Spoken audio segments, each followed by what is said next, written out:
Samantala, timbog ang dalawang tumangay sa isang van at dalawang motorsiklo sa Bulacan. Ang maaksyon nilang pagtakas bago maaresto, huli sa CCTV. Saksi si John Consulta.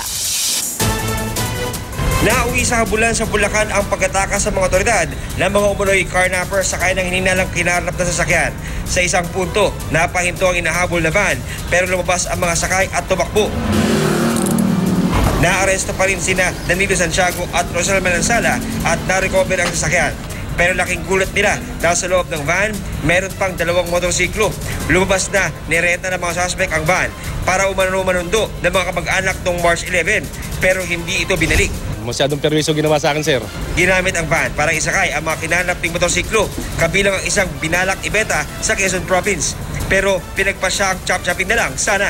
Nagpapagupit po ako noon. Paglabas ko po, wala na po yung motor. Nagtanong-tanong po ako, sinakay daw po sa L300. Kinuha na po namin dahil wala po kami yan. Gipit na gipit lang po kami.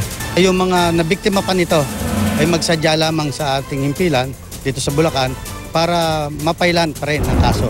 Sinisilip na ngayon ng Bulacan HPG kung saan dapat dadalhin ng grupo ang nakaw na FB van na to at kung sino-sino pa ang membro ng kanilang sindikato. Ako si John Consulta, ang inyong saksi.